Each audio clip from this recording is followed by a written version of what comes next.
The arrival of 2 different COVID-19 vaccinations marked a milestone in the pandemic, but it's not smooth sailing just yet, unfortunately. So we're going to talk to our medical expert, Dr. Payal Kohli, joining us live. Hey, Doc. So there have been reports of some hospitals actually throwing away doses of the vaccine. This infuriates me. Is there a reasonable explanation for this?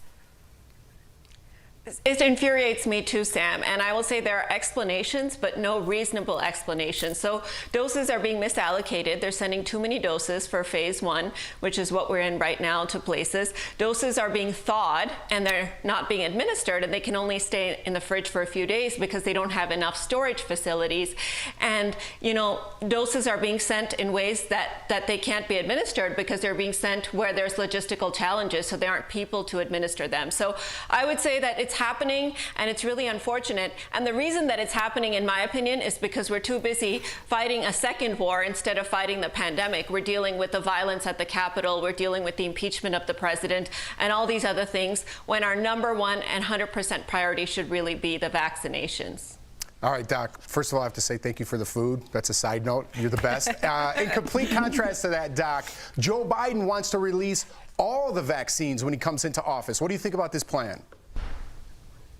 Yeah, this is really tricky, you guys, because it is a bit of a slippery slope. So on one hand, I am 100% for getting those vaccinations into people's arms, because that's the only way that they're going to work. But the problem is we can't just think about today. We have to plan ahead in 3 to 4 weeks when these people would be due for their second dose of vaccine. So if we get all these vaccines administered today, what happens 3 to 4 weeks later? Are we prepared to give that many second doses? Now, some health experts are saying, let's just give the first dose, get partial immunity, and figure it out as we go along. But of course, there's no scientific data for that. We don't know how long that immunity would last, and we don't know if that's a good idea because it lulls people into a sense of complacency, thinking that they've been vaccinated. So I'm going to turn this question around to you guys. What would you do? None of you have been vaccinated. Would you rather get 1 dose today and just see if you can get the second dose at some point in the future, or would you rather wait and do it properly with both doses as they're supposed to be given? I want to do it properly.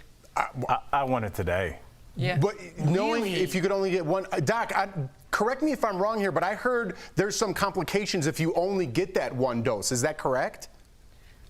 Well, so the problem, Jeff, with that is you get partial immunity. We don't know exactly how much. Some estimates say 50 to 60%. Some say maybe a little more. But we also don't know how long it lasts. So we know you really need to get both those doses to get that 94, 95% protection that we're all looking for. So you probably won't have a complication, but you may not be fully protected, and it may run out faster. Hey, I'm like Affleck. I'll take partial insurance. You know what I'm saying? You know, first of all, Jeff stole my thunder. Thank you for the food. I watched my Browns have their first playoff victory eating delicious Indian food. I love you, Doc. Thank you so much. And with that said, I have a question for you. More COVID variants are being discovered.